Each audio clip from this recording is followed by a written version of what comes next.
আজকে আমাদের second class differential equation vector analysis আর কমপ্লেক্স ভেরিয়েবল। তো আমরা ডিফারেনশিয়াল ইকুয়েশন করতেছি লেকচার 2। আচ্ছা, আমাদের টপিকের নামটা এখানে দেখো, differential equations of first order and first degree. আমরা প্রথম ক্লাসে অর্ডার ইউজ করেছি, first order and first degree. এই অধ্যায়টি নিয়ে আমরা এখন আলোচনা করব। অর্থাৎ ফার্স্ট অর্ডার একটা ডিফারেনশিয়াল ইকুয়েশনের first order and first degree আমরা কিভাবে সমাধান করব সেটা নিয়ে আমরা আলোচনা করব। ঠিক আছে? আচ্ছা, তাহলে প্রথমে এর ডেফিনিশনটা, differential equations of first order and first degree ডেফিনিশনটা এখানে লিখব। ডেফিনিশন, হ্যাঁ, দেখো a differential equation of the form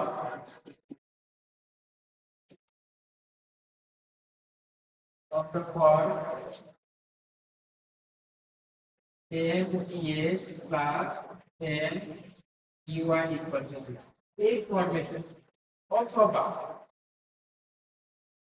dy by dx equal to minus m by n এরকম হতে পারে। হয় যেখানে n and n are functions of কি বলতো x y।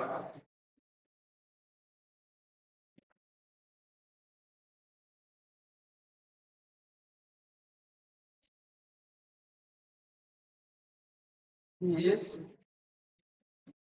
called a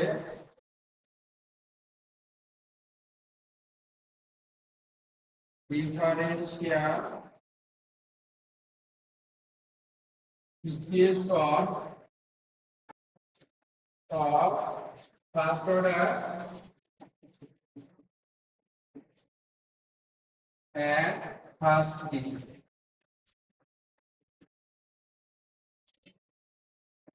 order degree কিন্তু আমরা জেনেছি।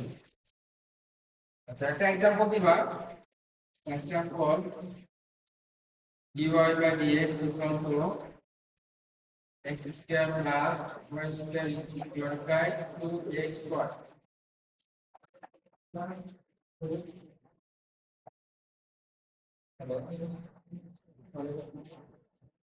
না,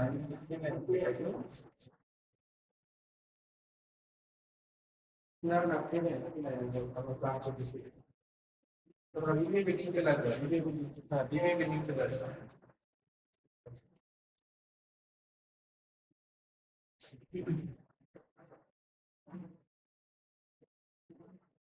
তাহলে ডেফিনিশনটা আমরা লিখলাম, ঠিক আছে? মিটিং চলতেছে। আচ্ছা, তারপর আসে এখন আমরা কিভাবে সমাধান করব সেটা।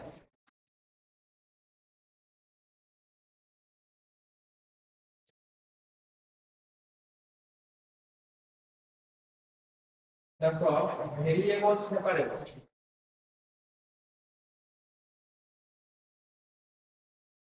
ভেরিয়েবল সেপারেবল এটা একটা টেকনিক। এই নিয়মে সমাধান করব আমরা differential equation of first order and first degree. কোন নিয়মে? Variable separable. অর্থাৎ ভেরিয়েবল মানে কি? ভেরিয়েবল মানে কি, যে এক্স ওয়াই এগুলোকে আমরা সেপারেট করে করে আমরা সমাধান করব। আমি নিয়মটা দেখাবো, তাহলেই বুঝতে পারবা। তো কয়েকটা ম্যাথ এখানে নিয়ে রাখো। কি ম্যাথ আছে? For the following differential equation, অর্থাৎ এখানে যেটা করা আছে আমি একটা করে দিব, বাকিগুলো করে নিব।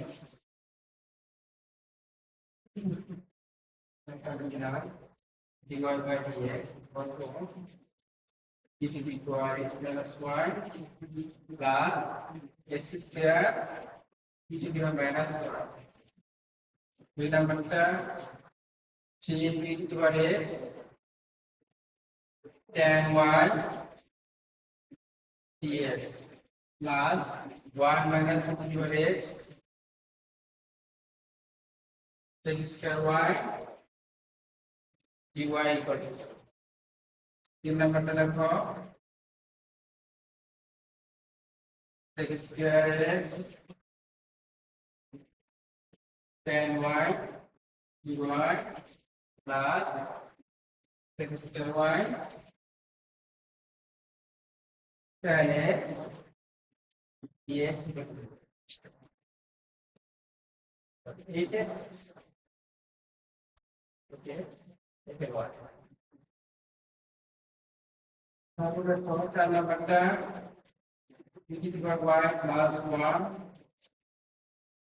cos x dx plus e to the power y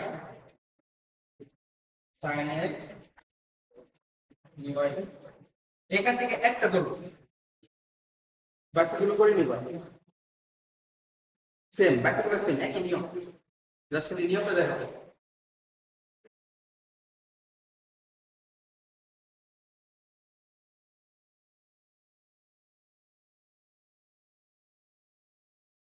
এবার তো ছোট ছোট, বেশি বড় হবে না, একদম ছোট ছোট।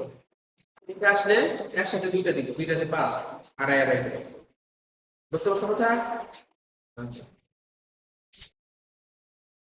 তাহলে মুছে দেই আমরা 3 নাম্বারটা।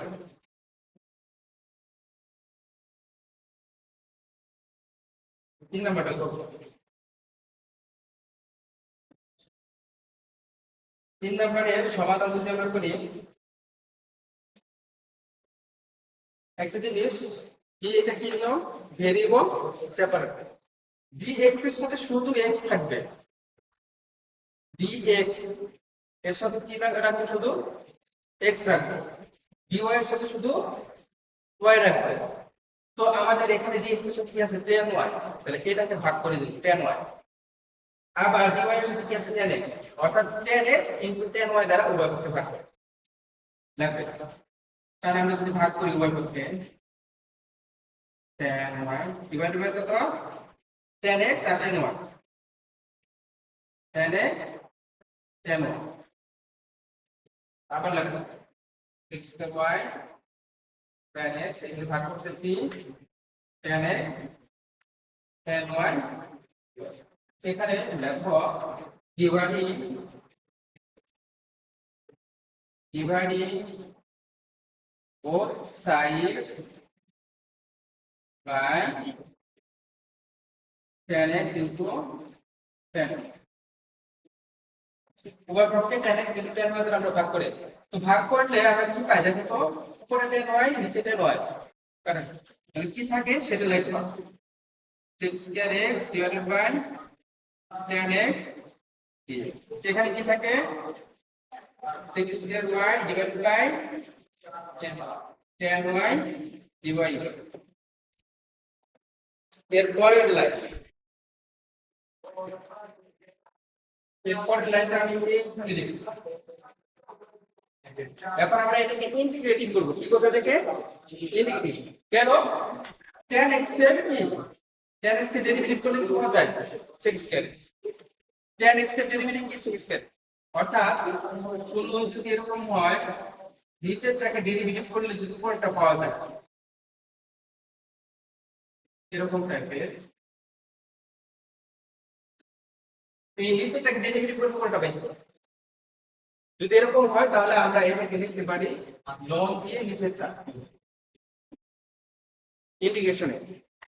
ইন্টিগ্রেশনের ফর্মুলা।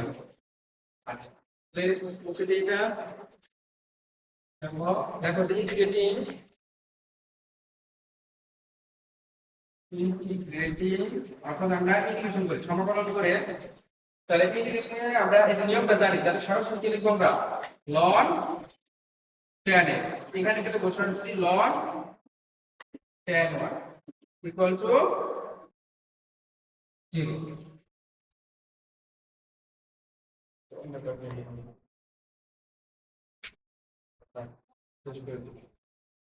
তারপর দেখো এখানে ln এর ধর্মটা কি, ln কি আমাদের যোগ করতে হয়, ঠিক আছে না, যেহেতু যোগ আছে তাহলে আমাদের কোন হয়ে যাবে, আমরা লিখব ln tan x tan y।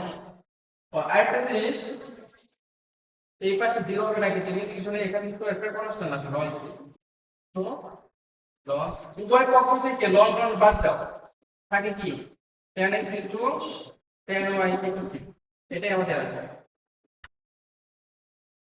ঠিক আছে, তাহলে আজকের ক্লাসটা এই পর্যন্ত থাক। ধন্যবাদ সবাইকে।